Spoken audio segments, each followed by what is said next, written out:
அப்ப தெரியாம நீங்க சும்மா போய் சாதி ஒழியணும் எப்படி ஒழியும்? வசனம் பேசினா ஒழியுமா? சினிமா பேசினா ஒழியுமா? இல்ல மேடையில மீட்டிங் போட்டு பேசி சாதி இல்லாத ஒரு சமுதாயத்தை உருவாக்கணும் அப்படின்லாம் பேசினா முடிஞ்சுமா என்ன? முடியாது. படிப்பு கொடு, வேலையை கொடு. எப்படி நீ கொடுப்ப? யாரு கொடுப்ப? எப்படி தெரியும்? கணக்கெடுப்பு நடத்தினாதான் தெரியும். மைக்ரோ லெவல் டேட்டா வேணும். மத்திய அரசு எடுக்கிறது மேக்ரோ லெவல், அது சென்சஸ், அது தலை எண்ணுவாங்க. எங்களுக்கு மைக்ரோ லெவல். இப்போ ஒரு உதாரணம், 70 கேள்விகள் கேளுங்க ஒவ்வொரு வீட்லயும். தமிழ்நாட்டில் 2 கோடி குடும்பம் இருக்கு. அந்த 2 கோடி குடும்பத்தையும் கணக்கெடுப்பு நடத்துங்க.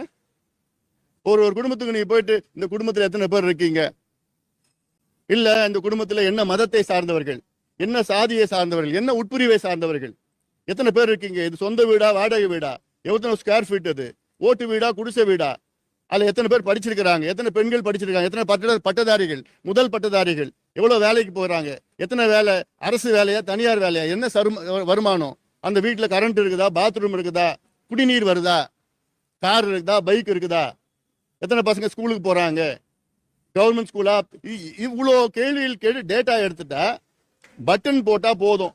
இந்த சமுதாயத்துல என்ன நிலையில இருக்கிறாங்க ஆட்டோமேட்டிக்கா, சலவை தொழிலாளர்கள் எத்தனை பேர் இருக்காங்கன்னு தெரிஞ்சிடும், அவங்க என்ன நிலையில இருக்கிறாங்கன்னு தெரிஞ்சிடும், அதுல எத்தனை பேர் வேலையில இல்லைன்னு தெரிஞ்சிடும், எத்தனை பேர் குடிசையில இருக்காங்கன்னு தெரிஞ்சிடும். முடி திருத்த சமுதாயம் வந்து எத்தனை பேர் இருக்காங்க கிளீனா பட்டன் நமக்குன்னா தெரிஞ்சிடும். கம்ப்யூட்டர்ல எல்லாம் டேட்டா கொடுத்தீங்கன்னா போதும், அது தனித்தனியா பிரிச்சிடலாம். முடி திருத்த சமுதாயத்துல எவ்வளவு பேர் என்ன நிலையில இருக்கிறாங்க, எத்தனை பேர் வேலை இல்லை, எத்தனை பேர் படிக்கல. அப்போ நீங்க அவங்களுக்கு ஏத்த நீங்க திட்டங்கள் வகுக்கலாம், இடஒதுக்கீடு அதிகப்படுத்தலாம். இன்னைக்கு பட்டியலின மக்களுக்கு வந்து 18 விழுக்காடு இடஒதுக்கீடு, அதை நீங்க 6ஆ பிரிக்கலாம். எம்பிசி நீங்க 5ஆ பிரிக்கலாம், பிசி நீங்க 8ஆ பிரிக்கலாம். கணக்கு தெரிஞ்சாதானே பிரிக்க முடியும்.